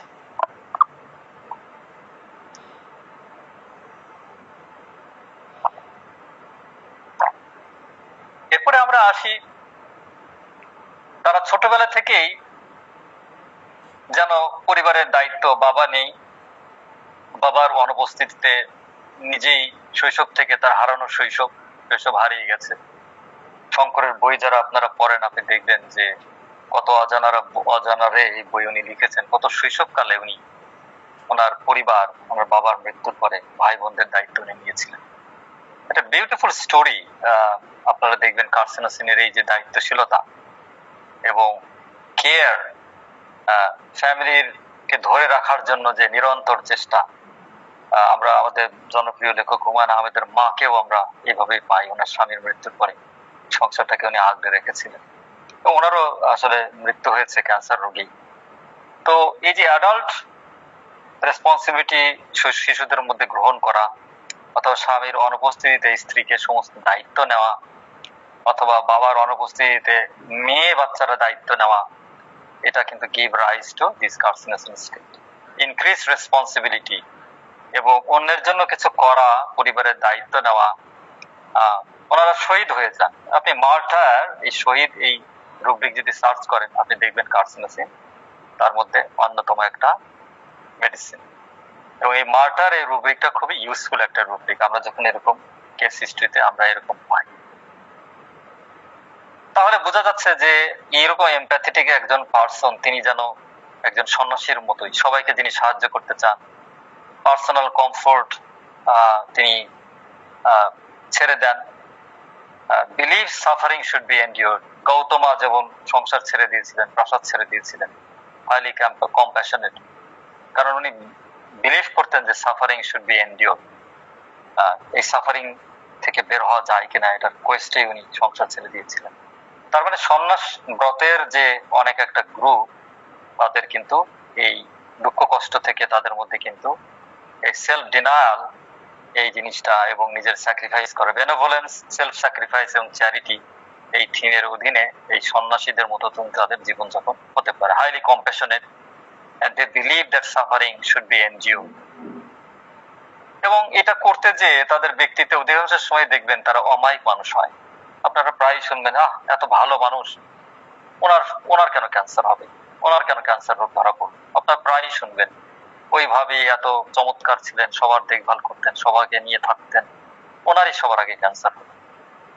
তো আপনারা এটা এই এক্সট্রিম ওপেননেসটা আপনারা প্রায় পাবেন। Emotionally they expose themselves to others, they feel others pain intensely. ওনার দুঃখ ওনারা খুব নিজের শরীরে অনুভব করেন, অনেকটা সন্ন্যাসীদের মতো। এবং তারা তাদের চারপাশ থেকে এই জিনিসগুলোকে কালেক্ট করেন, বিকজ অফ তারা they are gullible, they are impressionable, they are empathetic and they are very sensitive. এই যে কেয়ারটেকার রোল, যেটা এতক্ষণ ধরে বলে আসছি, সাপোর্টস ফ্যামিলি, ফ্রেন্ড, এবং তাদের উপরে যারা নির্ভরশীল, এবং তাদেরকে সেবা করেই তাদের জীবন। একজন গৃহবধূর যে আমি বর্ণনা দিলাম, যিনি তার জীবনের সবচেয়ে গোল্ডেন টাইমটা একটা পরিবার পরিচালনায় ব্যয় করে দেন, শ্বশুর শাশুড়ি থেকে শুরু করে প্রত্যেককেই দেখভাল করেন, নিজেকে নিঃশেষ করে দেন, সেই সাথে নিগৃহীতই হন, তার কিন্তু তাদের আমরা অনেক সময় এই রোগগুলোর অনেকটা কিন্তু আমরা আজ দেখতে পাই। সিম্প্যাথি, এমপ্যাথি আমরা আলোচনা করে ফেলেছি। তারা ইনজাস্টিস, কস্টিকামের মতো তারা অত্যন্ত অন্যায়, অত্যাচার, এগুলো কিন্তু ওনারা মেনে নিতে পারেন না। ওনাদের চোখ দিয়ে পানি বের হয়ে যাবে, এবং এই সাফারিং কে ওনারা কিন্তু কখনোই মন থেকে গ্রহণ করতে পারেন না। এবং তারা শুধু তাদের পরিবার নয়, বা নিজের তো তারা দেখেনি না, সমাজ নয়, তারা বিশ্বের মানুষের যে ইস্যুগুলো, যেগুলোতে আমরা কস্টিকাম চিন্তা করি, সেখানে কিন্তু আসলে carcinosin leads the way. They feel obliged to help, এবং তারা গ্লোবাল সাফারিং তারা কিন্তু এটা নিতে পারে। দেশে দেশে যুদ্ধ হচ্ছে, মানুষ মারা যাচ্ছে, এবং এইটাকে পরিশুদ্ধ করার জন্য তারা কিন্তু মানুষের সেবা করার জন্য অনেক পদক্ষেপ নিতে পারে। আমরা দেখেছি তারা কেওসকে, অর্থাৎ অরাজকতাকে ফাইট করতে যে শৈশব থেকেই অত্যন্ত তারা একটা ভয় বা ভীতির মধ্যে দিয়ে বড় হন, অনিশ্চয়তার মধ্যে দিয়ে বড় হন, এবং ওনাদের ফাস্টিডিয়াস হওয়া ছাড়া আর অন্য কোনো উপায় থাকে না। কারণ তেনারা তাদের যে বিশৃঙ্খল পরিবেশ, যে হটকারিতার মধ্যে দিয়ে বড় হচ্ছেন, যে অন্যায় অত্যাচার থেকে বড় হচ্ছেন, সেটার উপরে কন্ট্রোল, হেল্পলেস ফিলিং থেকেই তারা নিজেদের জীবনে, নিজেদের কর্মে পারফেকশন এবং ডিজায়ার ফর অর্ডার তারা খুঁজে নেন। তো পারফেকশন একটু আগেই বললাম, তারা মনে করেন যে আমি যত এই কাজে পারফেক্ট হব, ততই আমার যে ডিউটি, আমার যে পারফেকশন, আমার যে ফুলফিলমেন্ট, এটা আসবে। ফাস্টিডিয়াসনেস থেকেই এই পারফেকশনিজমটা আসে, এবং কোনো প্রকার ভুলকে ওনারা নিজেদের দিকেই নিয়ে যান। কোনো একটা ভুল হলে যারা সেলফ রিপ্রোচের মধ্যেই থাকেন, এবং টু বি কন্টিনিউড, অর্থাৎ এক জীবন যেন যথেষ্ট না, নেভার ফুললি স্যাটিসফাইড, এনারা কিন্তু সবসময় সেলফ ক্রিটিসিজমের মধ্যে দিয়ে আগাতে থাকে। তো এটাকে ওভার কম্পেনসেশন আমরা বলতে পারি, কারণ ওনারা এটা করতে যে ইন্ডাস্ট্রিয়াস হয়ে যাচ্ছেন, অত্যন্ত পরিশ্রমী হয়ে যাচ্ছেন, ফাস্টিডিয়াস হয়ে যাচ্ছেন, তারা অনেকে প্রচন্ড অ্যাম্বিশাস হয়, পরিবারের যেনারা দায়িত্ব নেন বিশেষত, এবং এই মানদণ্ডে সোসাইটির বড় হওয়ার যে মানদণ্ড, সফলতার যে মানদণ্ড, এটার মধ্য দিয়ে নিজেদের আইডেন্টিটি ওনারা খুঁজে নেন, যে আমি কতটা পরিবারকে উঠিয়ে আনতে পারলাম, পরিবারের ভরণ পোষণ করতে পারলাম, আমি নিজে আমার ক্যারিয়ারটাকে গুছিয়ে নিয়ে কতটা আমি সবাইকে টেনে তুলতে পারলাম, সেটার মধ্য দিয়েই ওনারা নিজেদের আইডেন্টিটি খুঁজে নেন। কাজে এটা করতে যে পরিশ্রমী হওয়ার তো এবং অ্যাম্বিশাস হওয়ার তো কোনো বিকল্প নেই। তো ওভার কম্পেনসেশন কিন্তু এটা আরেকটা ট্রেট আমরা দেখি, যেটা অ্যাম্বিশন এন্ড অ্যাচিভমেন্ট। তারা খুবই হাইলি একাডেমিকলি পারফর্মিং হতে পারে, প্রফেশনাল ক্ষেত্রে তারা অত্যন্ত দক্ষ হন, এবং তারা কিন্তু শুধু উৎসাহী না, তারা ড্রিভেন পারসন হন, driven for cause, driven for perfection, driven for fast sincerity, driven for time management. এবং ওনাদের এই অ্যাম্বিশন, এনারা যেটা আপনি অনেক সময় ভাববেন যেটা নাক্সের অধীন কিনা, অস্টিকামের অধীন কিনা, অরামমেট কিনা, আপনারা দেখবেন যে সেখানে কার্সিনোসিনও পাওয়া যেতে পারে। এবং এই লিডারশিপ রোলের দিতে যে তারা যে কালেক্টিভ, তারা তো নিজেদের দুর্বল না, পাড়া প্রতিবেশী থেকে শুরু করে সমাজকে নিয়েও ভাবেন। এতে করে নিজেরা বিভিন্ন সময় কিন্তু তারা অনেক রকম অত্যন্ত অ্যাংজাইটিতে ভোগেন, রেসপন্সিবিলিটিতে ভোগেন, এবং বিভিন্ন রকম সমস্যাতে ওনারা কিন্তু জর্জরিত হতে পারেন। কারণ তারা ভেতর থেকেই একটা প্রেশার অনুভব করে শতপ্রণোদিত হয়ে ওনারা অ্যাংজাইটি ফর ডিউটি, রেসপন্সিবিলিটি এনারা কিন্তু ফিল করতে থাকেন, এবং যে কোনো দায়িত্ব দিলেই তারা কিন্তু অ্যাংশাস হয়ে ওঠেন। এবং এটা করতে যে একটা কলাপসিং স্ট্রাকচারকে, একটা ভঙ্গনশীল পরিবারকে, সমাজকে বাঁচাতে যেই ওনারা কিন্তু সেটা এই যে ক্রাইসিস ম্যানেজমেন্টের মধ্যে চলে যান। এবং ওনারাদের কাছে আপনারা ভালো উপদেশও পাবেন। আপনারা কার্সিনোসিন আইডিয়াল পেশেন্টকে জিজ্ঞেস করে আপনি কখনো নিরাশ হবেন না। বন্ধু হিসাবে, পরিবারের কর্তা হিসাবে, গৃহিণী হিসাবে, সমাজের নেতা হিসাবে এদের মতো আদর্শ ব্যক্তি পাওয়া খুবই ভার, যেন বইয়ের পাতা থেকে এনারা উঠে এসেছেন। এবং এগুলো করতে যেই মানুষকে সেবা, মানুষের সাথে কমপ্লায়েন্স, শান্তি, সব সৌহার্দ্য বজায় রাখতে যেই নিজেদের যে দুঃখ কষ্ট, সেগুলো ওনারা দমন করতেই শেখেন। স্ট্যাফিসিগ্রিয়া যেগুলো আমরা পাই, স্ট্যাফিসিগ্রিয়ার একটা লাস্ট স্টেজ কার্সিনোসিন হতে পারে। মর্টিফিকেশন থাকে, ইনডিগনেশন থাকতে পারে, অত্যন্ত অত্যাচার, অবিচার, সেগুলোর মধ্যে দিয়ে এনারা বড় হয়। এনারা নরম স্বভাবের হওয়ার কারণে এগুলোকে এনারা সহজে রিসিভ করেন। এবং এই সাপ্রেশন যে হওয়া, এটা করতে যে এটা এই কারণেই ওনারা করেন, ওনারা নিজেদের যে ইগো বা অহম সেটাকে ওনারা বঞ্চিত করেন না। এই খাবারটা আমার পরিবারের সদস্যদের জন্য, আমার জন্য কিছু নেব না, এই খাবারটা আমার মেয়ের জন্য রাখবো, ছেলের জন্য রাখবো, আমার বাবার জন্য রাখবো। এই যে স্যাক্রিফাইস, এই বার্ন আউট, এটা তো হবেই। কারণ একজন মানুষের পক্ষে তার নিজের যে অর্গানিজম সেটা দেখভাল করা, নিজের বাউন্ডারিকে না ঠিক রাখা, 24/7 শৈশবকাল থেকে মানুষের কে দেখভাল করতে করতে নিজের দিকে খেয়াল রাখতে তাদের মধ্যে এক ধরনের সেলফ ডিনায়াল এবং বার্ন আউট একটা সিচুয়েশন কিন্তু তৈরি হয়। অর্থাৎ আমরা বুঝতে পারছি তারা কখনোই না বলতে পারেন না। তারা তাদের লিমিট, তাদের বাউন্ডারি, যেখানে একজন নার্স ভূমিকার পেশেন্ট, সে সবসময় তার বাউন্ডারি 19 থেকে 20 খুঁজলেই মানুষকে বকা দেওয়া তো দূরে থাক, হাতও তুলতে পারে, সেখানে কার্সিনোসিন কিন্তু কখনই তার লিমিট কিন্তু সেট করতে পারে না। অফিসে আওয়ার বাইরে কল পেলেও সেই কর্মচারী বসের সেই কাজের আঞ্জাম দিতে শুরু করে। তো তাদের বাউন্ডারিটা খুব উইক হয়, তাদের মধ্যে সাবমিসিভ একটা নেচার গ্রো করে। এবং এই ডোমিনেশন এন্ড অ্যাবিউজ, সেটা রিলেশনশিপ থেকে হতে পারে, চাইল্ডহুড অ্যাবিউজ থেকে হতে পারে, ফিজিক্যাল হতে পারে, মেন্টাল হতে পারে, অথবা বোথ হতে পারে। হ্যাঁ, এবং এনাদের পার্টনারের সাথে বা যে পরিবেশ থেকে অ্যাবিউজড হন তাদের বিরুদ্ধে কোনো প্রতিশোধ নেন না, এনারা এটা নীরবে সহ্য করেই যান। ফলে তাদের মধ্যে যে মূল্যায়ন সেটা কমতেই থাকে। ফলে আমরা এই রুব্রিকটা পাই, এলিমেন্টস ফ্রম ডোমিনেশন। ফিয়ার এবং অ্যাংজাইটি, এগুলো করতে গেলে তারা তো অ্যাংজাইটি তারা ভুগবেই। Anxiety about family, anxiety about disease, fear of being alone, fear of illness, সারাক্ষণ পরিবারের সেফটি নিয়ে তারা চিন্তিত, কনস্ট্যান্ট ভিজিলেন্স তাদেরকে থাকতেই হয়। এবং তারা এরকম ভাবে জীবনযাপন করতে করতেই যখন এই প্যাথোলজি স্টেটে ওনারা চলে যান, অ্যাডভান্স স্টেটে, তখন কিন্তু তারা হেল্পলেসনেস এন্ড ডিসপেয়ার, এটা কিন্তু ওনাদের মধ্যে দেখা দিতে পারে। এবং এটা একটা কমন সিমটম।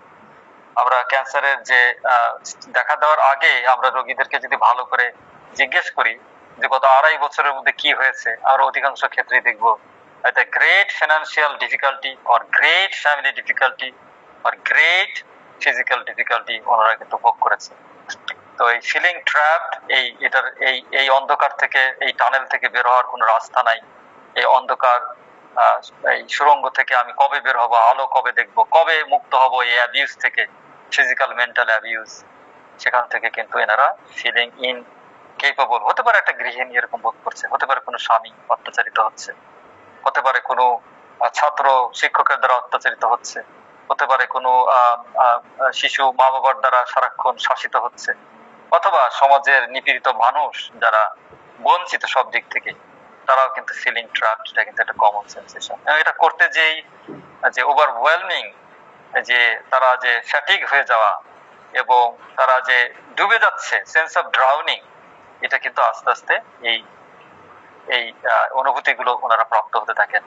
এবং এরকম একটা পরিস্থিতিতে অনেকটা নৌকাডুবির মতো যেনারা ডুবে যাচ্ছেন, যেখান থেকে কোনো আশার আলো দেখা যাচ্ছে না, একটা টানেলের মধ্যে আটকা পড়া একটা মানুষ এর মধ্যে থেকে বের হতে যেতে পারছেন না, জীবনের এই পরিস্থিতি থেকে আরেকটা পরিস্থিতিতে উত্তরণ করতে পারছেন না, তাদের মধ্যে ডেসপারেশন। তারা সারাক্ষণ চেষ্টা করছেন, কঠোর পরিশ্রম, কঠোর নিয়মানুবর্তিতা, কঠোর ভাবে তারা চেষ্টা করছেন কোন দিক থেকে আমি সাহায্য পাবো, কোন দিক থেকে সামনে আগাবো। ডিসপেয়ার অফ রিকভারি, সেটা একটা রোগে ভোগার সময় হতে পারে, অথবা হোপলেসনেস ফিলিংও কিন্তু ওনাদের মধ্যে গ্রো করতে পারে। এবং এরকম চলতে চলতে একটা অর্গানিজম যেভাবে রান করতে পারে না, এক সময় ওনাদের কিন্তু কলাপস স্টেট দেখা দিতে পারে, যেটা আমরা দিতে পাই chronic fatigue syndrome. Chronic fatigue syndrome অর্থাৎ একদম সবসময় তারা ফ্যাটিকে ভুগছেন, তারা ক্লান্ত, জীবন নিয়ে ক্লান্ত, ইমোশনাল ব্রেকডাউন অনেকের হতে পারে, উইথড্রল সিমটম থাকতে পারে, কারণ তারা আর এই তাদের সিস্টেমটা কিন্তু নিতে পারছেন না, নার্ভাস ব্রেকডাউন হয়ে গেছে। এবং এই প্রক্রিয়াগুলোর মধ্যেই আপনারা বুঝতে পারছেন যে আইডেন্টিটি তারা থাকে না, তাদের বাউন্ডারি থাকে না। অর্থাৎ কনসার্ট সেলগুলো একটা দুর্গে, যে দুর্গের দেয়াল সুরক্ষিত না, সেখান দিয়ে তো শত্রু আক্রমণ করবে, ঠিক তেমনি এদের মনের ব্যারিয়ারটা না থাকার কারণে বিভিন্ন রোগ, জীবাণু এবং বিভিন্ন জেনেটিক মিউটেশন তাদের শরীরে এটা কিন্তু প্রলম্বিত হতে থাকে। খুব এদের শরীরে এটা কিন্তু কন্টিনিউয়াসলি একটা মাইনফিল্ড দাঁড়িয়ে যায়। তো ফলে ওনাদের যে নিজের আইডেন্টিটি, আমি কে, হু এম আই, এই যে ফিলিং, এটা কিন্তু তাদের মধ্যে কিন্তু গ্রো করতে পারে, যে আমি কি আসলেই নিজের, আমি কি এই সংসারের কলুর বলদ কিনা, এই জিনিসটা কিন্তু তাদের মধ্যে কাজ করতে পারে। এবং এই কাজ করতে করতে এক ধরনের শূন্যতা, বাংলা যেটা আমরা বলি ফোরসেকেন্ড ফিলিং, আমার পাশে দাঁড়ানোর মতো কেউ নেই, আমাদের এই অর্থনৈতিক দৈন্য থেকে উত্তরণের মনে হয় আর কোনো উপায় নেই, এই অ্যাবিউজ থেকে মনে হয় আর বাঁচতে পারবো না, যতদিন বেঁচে থাকবো এই চাকরামি করে, এই মানুষের বাসায় বাসায় কাজ করে, দেখা যাচ্ছে যে মারপিট, অনেকে আজকাল অত্যাচারও করছে বাসার কাজের মানুষদেরকে, ঘরের বউদেরকে, ঘরের স্বামীদেরকে, ছোট ছোট বাচ্চাদেরকে। এই ফলে তারা একসময় তাদের মেন্টাল ফ্যাকাল্টি কিন্তু ভেকেন্ট হয়ে যেতে পারে এবং তাদের কাছে কিন্তু আর কোনো কিছু কিন্তু মিনিং থাকে না, ফোরসেকেন, এখান থেকে কোনো উত্তরণের আর কোনো উপায় নেই এবং এখান থেকে আর বাঁচতে পারবো না, এভাবে কিন্তু ওনারা আস্তে আস্তে ওই দিকেই ধাবিত হন। তাহলে এতক্ষণ বিস্তর আলোচনা থেকে এই ট্র্যাজিক আলোচনা, ডিকম্পেনসেটেড স্টেটের যে আলোচনা, রোগ অবস্থার যে আলোচনা, কিভাবে রোগগুলো আসে, তার কি বিভিন্ন রোগ প্যাথোলজি, কোন কোন স্টেটে কিরকম হয়, সেই যে বিভিন্ন আমরা মালা গাঁথার চেষ্টা করলাম, সেখান থেকে আমরা 4টা মেজর থিমকে এটা ভাগ করতে পারি। এরা এরকম 4টা মেজর একটা থিমকে আমরা ভাগ করতে পারি। তো এই থিমটা আমি কনসলিডেট করার জন্য আমি ডক্টর রজার মরিসনের, আমি ওনার লেটেস্ট যে পাবলিকেশন সেটা সাহায্য নিয়েছি আমার নিজস্ব অবজারভেশনের পাশাপাশি। তো এটা ওনাকে ধন্যবাদ, উনি ক্লিনিক্যাল মেটেরিয়ালিটিকে পাবলিশ করেছেন, যেটা ওনার কাজটাকে আমার পছন্দ হয়েছে। তো আমি এই স্যারের মতো করে আমি এই 4টা থিম আমি আমার মতো করে সাজিয়েছি। সেলফ স্যাক্রিফাইস এন্ড ডিফেন্সলেসনেস হচ্ছে one of the main theme of carcinosin as a nosode and miasmatic signature. তাহলে এতক্ষণের আলোচনা থেকে আমরা এটা গ্রুপ করলাম যে নিজেকে যে বিলিয়ে দেয়, যার আত্মরক্ষা করার ক্ষমতা নেই, যে অ্যাবিউজড, যে অন্যের চাওয়ার আগে যে আঞ্জাম দেয়, যে তার নিজের চাওয়ার কিছু থাকে না, হাইলি কেয়ারিং, ওবিডিয়েন্ট, ডিউটিফুল এবং selflessness, put others needs before their own, নিজের চাওয়ার আগে অন্যের চাওয়াটাকে যেনারা প্রাধান্য দেন। এবং দ্বিতীয় যে থিমটা এমার্জ করে এই আলোচনা থেকে এবং ক্লিনিক্যাল অবজারভেশন থেকে, ওনারা কন্ট্রোল এবং অবজারভেশন পারফেকশন চান। ওনাদের যে কেওটিক যে এনভায়রনমেন্ট, কেওটিক যে আপব্রিঙ্গিং, কেওটিক যে সার্কামস্ট্যান্সেস, এখানে যে সুপার হিউম্যান যে এফোর্ট ওনারা নিচ্ছেন, এর মধ্যে আমাদের প্রায় দেখি ওনারা প্রচন্ড ফাস্টিডিয়াস হন এবং প্রচন্ড পারফেকশনিস্ট হন এবং ওনারা রিজিড হতে পারে। ওনারা নিজেদের উপরে এমন সব রুল আরোপ করেন যেটা বাইরে থেকে দেখলে যে কোনো মানুষ মনে করবে এগুলো তো পালন করা সম্ভব না। এবং আরেকটা যে থিমটা পাই, ডুবে যাচ্ছে নৌকা ডুবির মতো, ওভারওয়েলমিং বার্ডেন, অর্থাৎ এই যে কলুর বলদ যেটা বললাম, এটা করতে যে feels compel to do more than realistically possible, যেটা আসলে সম্ভব না। তার অর্থনৈতিক, তার ব্যাকগ্রাউন্ডের সীমার বাইরে, দেখা যাবে তার বাইরেও তাদের অ্যাচিভমেন্টের জন্য কন্টিনিউয়াস স্ট্রাগল এবং প্রেশার, ওনারা কিন্তু এই বার্ডেনের মধ্যে দিয়ে যেতে যেতে একসময় এটা একটা মেন্টাল ইরিটেশন, তাদের ঘুম চলে যায়, তাদের খাওয়া দাওয়া হজম হয় না, ঘন ঘন আলসারেশন হতে থাকে, ঘন ঘন ইনফেকশন ডিজিজে তারা অধীন হয়ে যান। এই ওভারওয়েলমিং বার্ডেনের এটা কিন্তু একটা বড় উদাহরণ। সারাক্ষণ রক্তে কর্টিজলের আনাগোনা। এবং 4 রকম আমরা যেটা পাচ্ছি, চতুর্থ যে শেডটা আমরা এখান থেকে অ্যাসিমিলেট করছি, ডিফিকাল্টি অ্যাকসেপ্টিং হিউম্যান লিমিটেশন। অর্থাৎ এটা ওনারা করতে যে ওনারা ভুলেই যান যে আমরা তো মানুষ, আমরা তো দেবতা নই, আমরা তো মর্তেরই মানুষ। আমরা যে অ্যাচিভ করব, আমরা যে পারফেকশন, আমরা যে প্রত্যেকটা কাজকে সঠিকভাবে সম্পাদন করব, এটা করারও একটা লিমিটেশন আছে, কারণ আমরা মাত্রই হিউম্যান। তো এই যে ওনাদের যে এই অ্যাকসেপ্টিং লিমিটেশন, এটা কিন্তু এই স্যাক্রিফাইস, এটা ওরা মেনে নেন নাই, জন্য ওনারা কিন্তু কন্টিনিউয়াসলি স্যাক্রিফাইস করতে থাকেন। ওনারা ওনাদের স্যাক্রিফাইসটা কিন্তু একক না, মানে এটা চলতেই থাকে, ওয়ান অফ না, মানে একবার করেছেন আর কখনো করলেন না তা না, যতদিন বেঁচে থাকে ততদিনই চলতে থাকে। আমি মাঝখানে যে ক্যান্সার রোগিনী দেখলাম, ওনার স্টেজ 4 চলছে, টাটা বিড়লা থেকে উনি ফেরত এসছে, 3য় কিমো চলেছে আর কি সার্জারি। ওরা ব্রেন ক্যান্সার, ব্রেস্ট থেকে এটা ছড়িয়েছে ব্রেনে, আর ভাইস ভার্সা। তো উনি আমাকে বলছেন কথা প্রসঙ্গে, দেখি আমি কেসটা সামনে দেখানো যায় কিনা, আর যদি উনি সার্ভাইভ করেন। উনি বলছেন যে আমাকে তো ফিরতে হবে, কেবল রেডিয়েশন দিয়ে আসলাম, তো আমাকে তো এখনই যে ঘরের অনেক কাজকর্ম, আমার শাশুড়ি কি খাচ্ছে, আমার জামাইটা কষ্ট করতেছে, শুরু হয়ে গেল ওনার।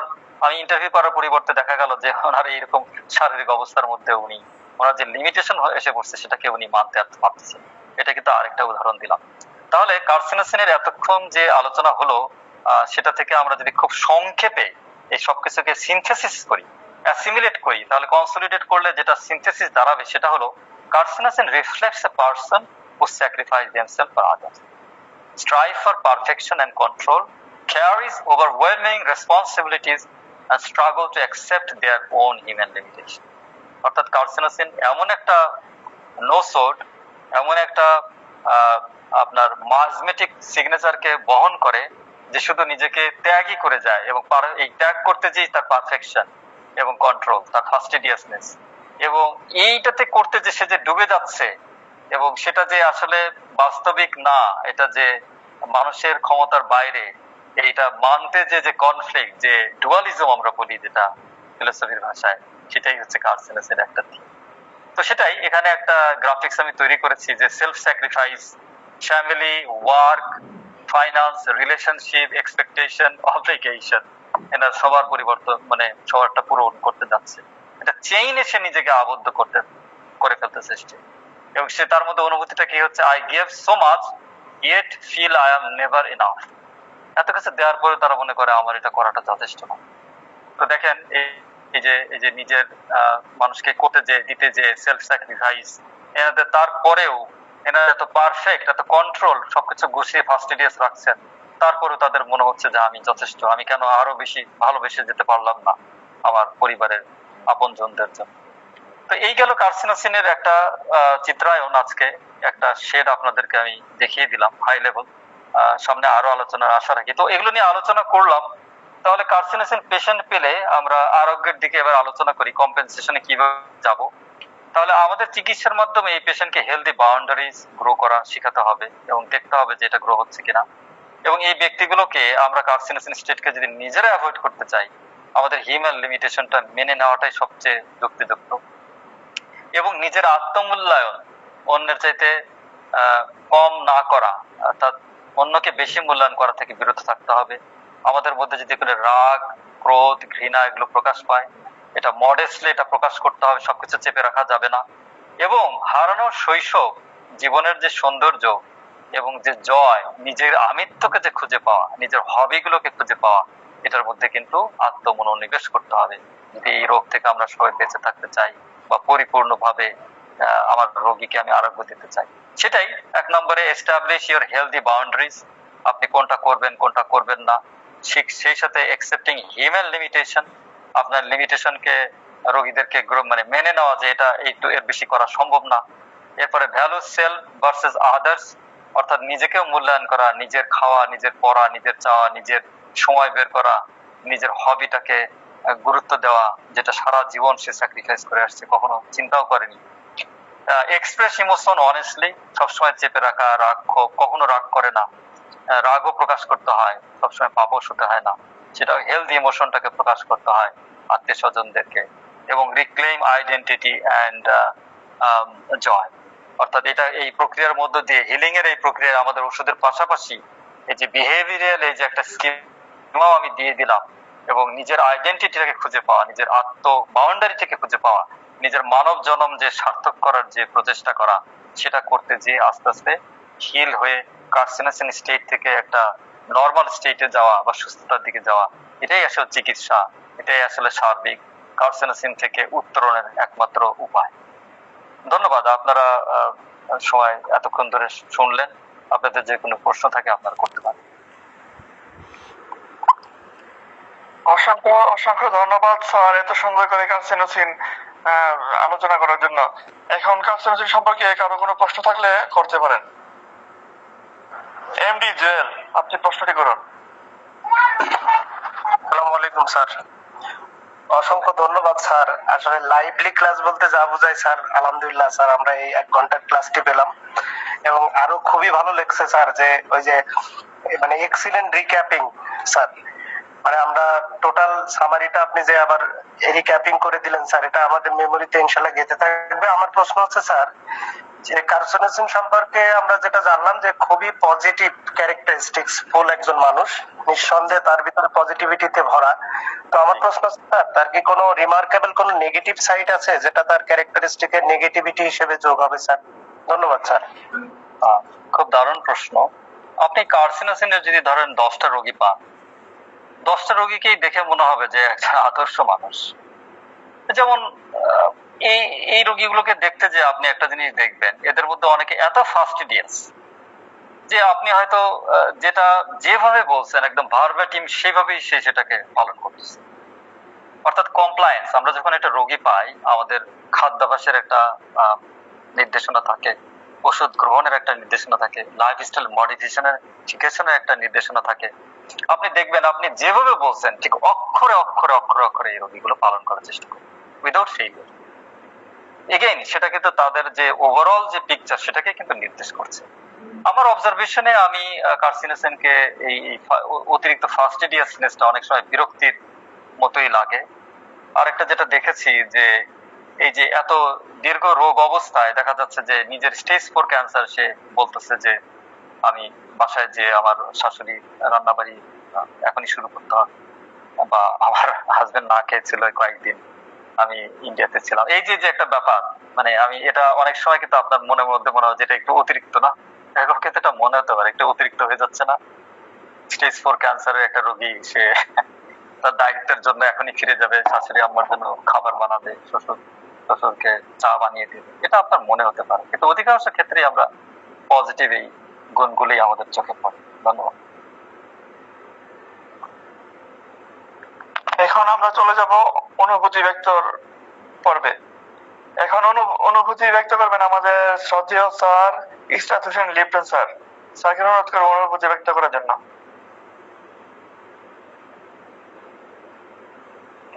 ধন্যবাদ আপনাকে। আসসালামু আলাইকুম আতিকুল আলম স্যার, কেমন আছেন? ওয়ালাইকুম আসসালাম স্যার। স্যার আপনি আছেন? কি খবর? আজকে শুনছিলাম মাঝখানে একটু ইন্টারাপ্ট হয়েছে, তাই শুনছি। অত্যন্ত চমৎকার আলোচনা। আলোচনাটা শুরু, এটা শেষ হয়নি।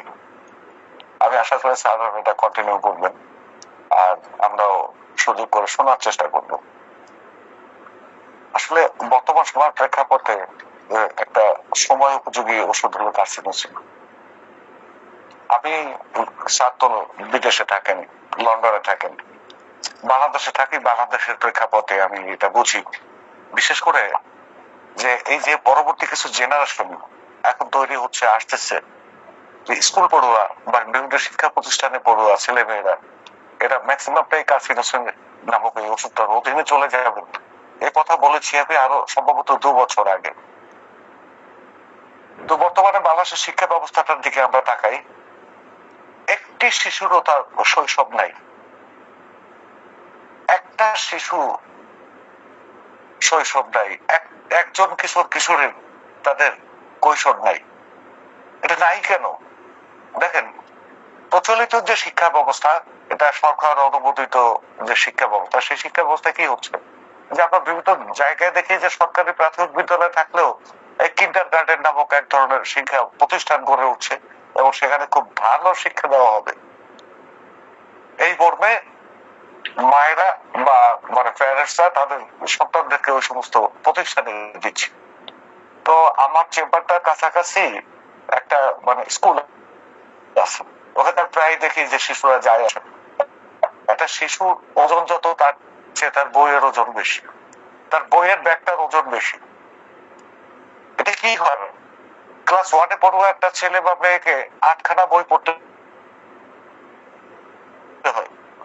আমরা পড়েছি তখন 2 থেকে পড়েছি, তাকে অতিরিক্ত পড়তে হয়, এই একটা বিষয় তার উপর বোঝা চাপিয়ে দেওয়া হচ্ছে।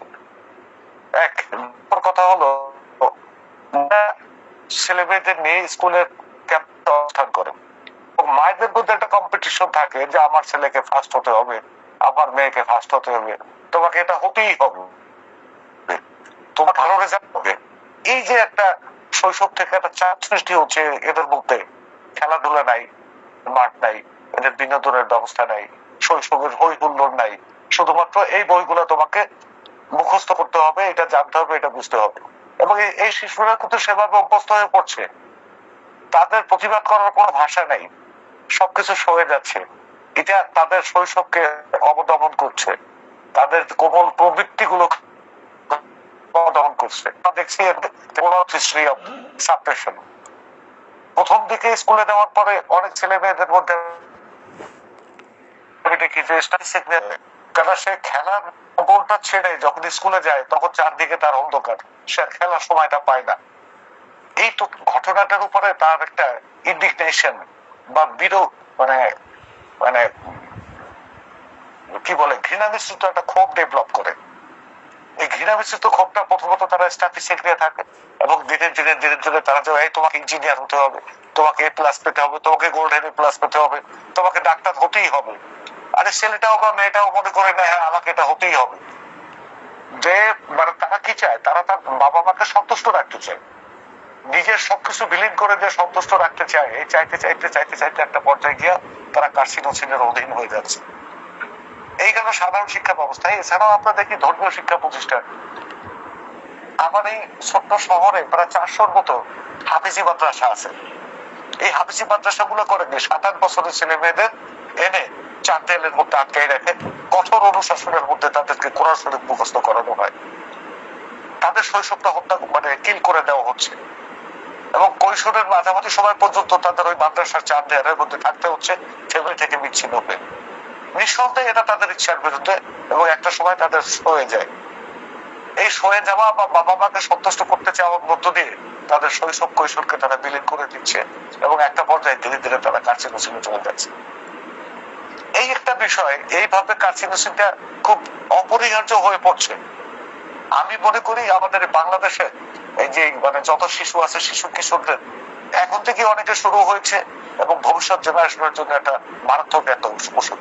কারণ আমরা জানি যে কার্সিনোসিন ওষুধটার যে প্রথম যে থিমটার মধ্যে এই ওষুধটা এস্টাবলিশড, সেটা হলো prolonged history of suppression। prolonged history of suppression, এই সাপ্রেশনটা 1 দিন 2 দিনের না, বছরের পর বছর, মাসের পর মাস এই সাপ্রেশন হতে থাকে। মেন্টালি তাদেরকে সাপ্রেসড হতে হয়, ইমোশনালি তাদেরকে সাপ্রেসড হতে হয়, ফিজিক্যালি সাপ্রেসড হতে হয় এবং সোশ্যালিও তারা সাপ্রেসড। এই একটা বিষয়। আরেকটা বিষয় হলো যে স্যার এই কথাটা বলছেন যে রেসপন্সিবিলিটি, তার যে দায়িত্ববোধ এবং কর্তব্যবোধ, এই জিনিসটা তাকে এক ভিন্ন একটা মাত্রায় নিয়ে পৌঁছায়, ভিন্ন একটা জায়গায় নিয়ে পৌঁছায়। সো কোথাও আমি বলেছিলাম একটা লেকচারে যে পৃথিবীর সমস্ত দুঃখ তার জন্য নেচার মিউটেল, পৃথিবীর সমস্ত দুঃখ নেচার মিউটেল, আর পৃথিবীর সমস্ত দায়িত্ব হলো গিয়ে কাশি নসিবের। এই কাশি নসিবের দায়িত্বটা কিরকম? যেমন 13 বছরের একটা কিশোর, ঠিক আছে, হঠাৎ করে তার বাবা অসুস্থ হলো বা স্ট্রোক করে প্যারালাইজড হয়ে বাবা বিছানায় পড়ে গেছে, মা আগে থেকেই অসুস্থ, 3-4টা ভাই বোন আছে, উপার্জনক্ষম ব্যক্তি আর কেউ নাই সংসারে। তখন এই 12-13 বছর শিশুটা সে নিজে থেকেই সংসারের হাল ধরে, সে স্বেচ্ছায় এই সংসারের দায়িত্ব নিয়ে নেয়। যে ছেলেটাই স্বেচ্ছায় সংসারের দায়িত্ব নিল এবং এই সংসারটাকে মানে এগিয়ে নিতে চেষ্টা করে যাচ্ছে, এই ছেলেটাই কাশি নসিব। এই একটা 12 বছরের 13 বছরের একটা ছেলের মাথার উপরে একটা ফ্যামিলির দায়িত্ব, এটা একটা পৃথিবীর দায়িত্বের মতোই। সারা পৃথিবীতে যে ওজন, ওই ছেলের তুলনায় এই ফ্যামিলির দায়িত্বটা ঠিক একই ওজন, এই ভারটা তাকে বহন করতে হয়। এবং সে একটা সময় কাছে নসিব মানসিকতার দিক থেকে, ইমোশনাল দিক থেকে এবং একটা পর্যায়ে তার শারীরিক প্যাথোলজি ডেভেলপ করতে বাধ্য। সো আমাদের এই অবস্থা থেকে মানে এদেরকে বের করে আনতে হবে, এদেরকে বের করে আনতে হবে। কাশি নসিব নিয়ে কথা বললে কথার কোনো শেষ নাই, তবে সবচেয়ে বড় কথা এটা একটা পজিটিভ ওষুধ, ইতিবাচক, এটার ফলাফল সবসময় ইতিবাচক হয়। এবং যদিও খুব মানে ইন্ট্রোভার্টনেস থাকে কাশি নসিব পেশেন্টের মধ্যে, কিন্তু আমরা যদি তাদেরকে সঠিকভাবে ট্রিটেড করতে পারি, আমরা যদি ট্রিটমেন্টটা করতে পারি, তাহলে তাদের এই ইন্ট্রোভার্টনেসটা সরে যায় এবং তারা নিজেদেরকে ডিসক্লোজ করতে শুরু করে এবং ওই সময় থেকে তারা সুন্দর একটা জীবনে সুন্দর একটা পথ চলার পথ পেয়ে যায়। আমি আশা করি তাদের সামনে আরো রিচ আলোচনা করবেন এবং আলোচনা দ্বারা আমরা সমৃদ্ধ হব। তো কাশি নসিব বর্তমান সময়, কাশি নসিব is the art of homeopathy. এটা এখন একটা হোমিওপ্যাথির একটা আর্টে পরিণত হয়েছে। আবার অপরদিকে বলতে গেলে কাশি নসিব যে আর্টিস্টিক রিমেডি। যে ব্যক্তিটা কাশি নসিব বিলং করেন, ধারণ করেন, সে সো মাচ আর্টিস্টিক, শৈল্পিক। আমরা এর সাথে তুলনা করতে গেলে ফসফরাসের কিছুটা তুলনা করতে পারি। ফসফরাস কিছুটা টিউবারকুলিনাম, কিছুটা স্ট্রাপিসেডিয়া, যে ইমোশনাল দিক থেকে কিছুটা স্ট্রাপিসেডিয়া, কিছুটা মানে অনেকটাই ফসফরাস, আবার অনেকটাই আবার টিউবারকুলিনাম, এর মধ্যবর্তী একটা ওষুধ। আমি মনে করি এই ধরনের কেসগুলোকে লিড করছে বর্তমানে কাশি নসিব, এবং এই ওষুধটা আরো ব্যাপকভাবে আলোচিত হওয়া উচিত। আরো কাশি নসিবের সাকসেস রেট প্রচুর প্রচুর। আমি মনে করি যে ডাক্তার 10 বছর কাশি নসিব প্র্যাকটিস করছেন, ঠিক আছে, তার হাতে কাশি নসিব ছাড়া তার চেম্বারটা চলবে না। আমরা বাচ্চাদের সজ্জাপত্র, ছোট শিশুটা সজ্জাপত্র, তাদের রাতে ঘুমটা হওয়া থেকে শুরু করে মাত্রা অতিরিক্ত ভাবে বিধ্বংসী কৃমির উপদ্রব থেকে শুরু করে ক্যান্সার পর্যন্ত প্রত্যেকটা ধাপে ধাপে কাশি নসিব ব্যবহৃত হচ্ছে, প্রত্যেকটা স্টেজে কাশি নসিব ব্যবহৃত হচ্ছে। এবং আমরা সফলতার সঙ্গে, মারাত্মক সফলতার সঙ্গে এই কাজগুলো করছি। এবং এখানে যারা আছেন মানে উপস্থিত আছেন, যারা প্র্যাকটিস করেন, আপনারা নোট রাখবেন, আপনার রোগীটাকে বোঝার চেষ্টা করবেন। এবং বিচিত্র, আমার কাছে কাশি নসিব রোগীর প্যাটার্ন আছে বোধহয় 12 থেকে 14টা। আমি যদি ওইগুলো এখনো ডিসক্লোজ করি নাই, কোথাও আলোচনা করি, 14 ধরনের পেশেন্ট আছে কাশি নসিব, মারাত্মক রকমের। এই যে গুণাগুণ গুলো বর্ণনা করা হলো, যে ফেস্টিডিয়াসনেস, অমুক সমুক, এটা ঠিক অপোজিট কাশি নসিব আছে, এটা ঠিক উল্টাটা। কিন্তু তার মধ্যে আরেকটা জিনিস থাকে, একটা জিনিস বিদ্যমান থাকে। আমরা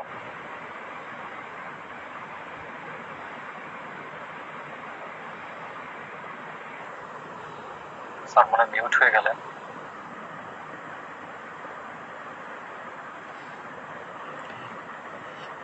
দেখলাম স্যার কি স্যার এখানে বোধহয় বিদ্যুতের কোনো সমস্যা হয়েছে। স্যার বিদ্যুতের কোনো সমস্যা না, মাঝখানে আমরা দুটো লাইন শুনতে পারি। আপনি কি একটু ফিরে যাবেন?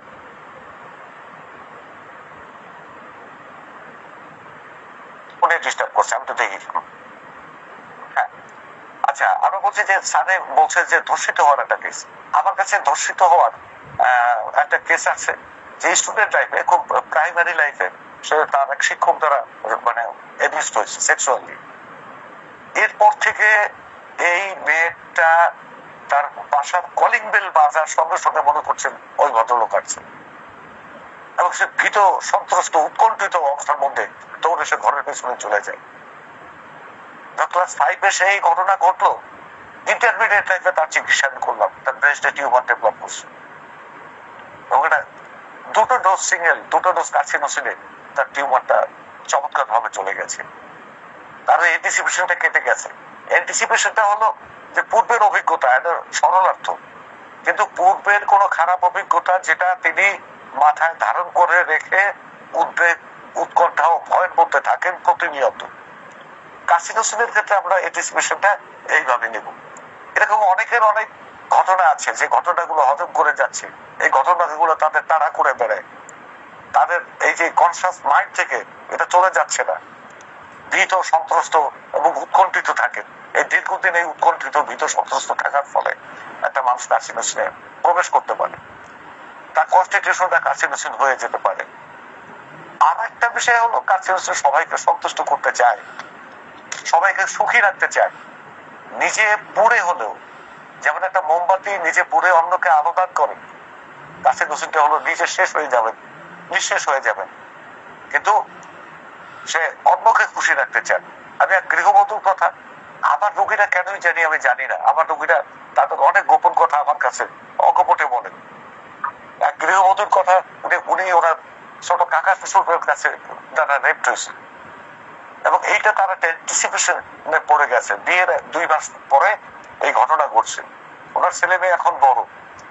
এই বিষয়টা এখন ওনাকে তারা করে বেড়ায়। যখন আমার কাছে এসছে উনি অকপটে এই কথাটা আমাকে স্বীকার করছেন, এবং আই হ্যাভ সাজেস্ট ভার কার্সিনোসিন, এবং তিনি চমৎকার ভাবে বেরিয়ে আসছেন, চমৎকার ভাবে বেরিয়ে আসছেন তিনি। তার একটা মানে একটা সমস্যা যেটা ম্যালিগন্যান্সির দিকে যাচ্ছিল, ইউটেরাইন একটা প্রবলেম, চকলেট সিস্ট থেকে এটা ম্যালিগন্যান্সির দিকে যাচ্ছিল, আর ম্যালিগন্যান্সি ধরা পড়ছে, সেখান থেকে বেরিয়ে আসছে। তো যাই হোক, এই যে অ্যান্টিসিপেশনের বিষয়টা, হ্যাঁ, অনেক অনেক অনেক শিশুর জীবনে অ্যান্টিসিপেশন হচ্ছে এরকম। এছাড়া আমরা অনেক পেনিক ডিসঅর্ডার বা পেনিক অ্যাটাকের বাচ্চাদের দেখি, স্কুল কলেজ পড়ুয়া বাচ্চারা, এটার সংখ্যাটা কম না। একটু চোখ বুলিয়ে দেখলে অনেক।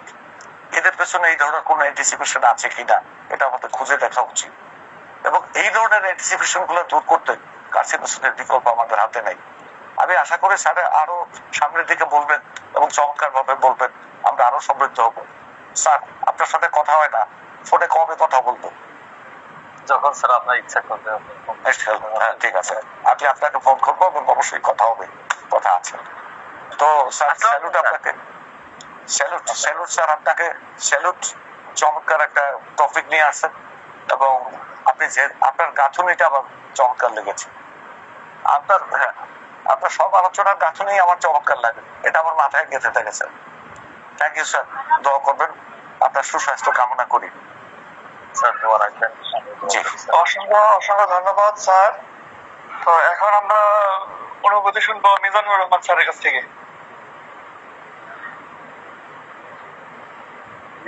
আসসালামু আলাইকুম, আমাকে কি শোনা যাচ্ছে? জি স্যার। আসলে স্যার একটু অন্যরকম স্পিকার, মন ছুঁয়ে যাওয়া। তো আর লিপ্টন স্যার তো আমার একজন পরম শ্রদ্ধেয় মানুষ। এই দুজনের কথা শোনার পরে আসলে বলার কিছু থাকে না, আজকে আসলে শোনার দিন। তো শুনেছি, অনেক ইনভেস্ট হয়েছি, কিছু বলতে হয়, তাই দিয়ে একটা ছোট্ট কথা বলা। একটা হচ্ছে যে স্যার ট্র্যাজেডি কথাটা ব্যবহার করেছেন, আমাকে খুব আমাকে খুব ছুঁয়ে গেছে। ট্র্যাজেডি, কার্সিনোসিন আসলেই একটা ট্র্যাজেডি। এটা নিয়ে হয়তো আরো কথা বলা যাবে। আমাদের লিপ্টন স্যারের অনেকগুলো ক্লিনিক্যাল এক্সপেরিয়েন্স আছে, যৌথভাবে আমরা কিছু কাজ। স্যার, আমি আপনাকে আপনার এক পেশেন্টকে কার্সিনোসিন দিতে বলেছিলাম, মনে আছে আমার? রিকভার্ড, এবং তার বড় বোন তো স্যার ওই যে মারা গেছেন ক্যান্সারে, তো যদি আমরা তখন যদি আমরা ওই পেশেন্টটাকে ধরতে পারতাম, হয়তো ওই প্রকৃতি মেয়েটা হয়তো পৃথিবী ছেড়ে চলে যেত না। যাই হোক স্যার, এখন ট্রাজেডি কথাটা আসলে খুব খুব সয়ে যায়। যখন কাসিম হোসেনের আলোচনা হয় তখন আসলে কাসিম হোসেন এক কথায় যদি আমি বলি যে the person who agrees with unagreeable, যেটা লিটন স্যার কয়েকটা কথা বললেন, যেটা মানা যায় না কিন্তু মেনে নিতে হচ্ছে এবং স্বেচ্ছায় কেউ মেনে নিচ্ছে, সে একজন ছাত্র, সে তার ভারী ব্যাগের সঙ্গে কম্প্রোমাইজ করুক আর একজন নিকট আত্মীয়ের অ্যাবিউজের সাথে কম্প্রোমাইজ করুক, সে তাকে চেপে রেখে নিজের মধ্যে এগিয়ে যায়, অথবা পারিবারিক দায়িত্বের সঙ্গেই সে আত্মত্যাগের মাধ্যমে কম্প্রোমাইজ করুক, সে এগ্রি করে উইথ আনএগ্রিয়েবল লোডস, আনএগ্রিয়েবল থিংস, আনএগ্রিয়েবল সাফারিংস, যেটা করতে করতে করতে করতে একটা মানুষ কাছে নিয়ে করছে। আমাদের বর্তমান যে সময়টা, সেই সময়টা কাসিম হোসেন বর্ধিষ্ণু স্যার বলেছেন, স্যার ট্র্যাজেডির কথাটা বলেছেন, খুব খুব আবেগপ্রবণ হয়েছে এই শব্দটা দেখে। আর একটা হচ্ছে যে আমাদের আসলে করণীয় আছে।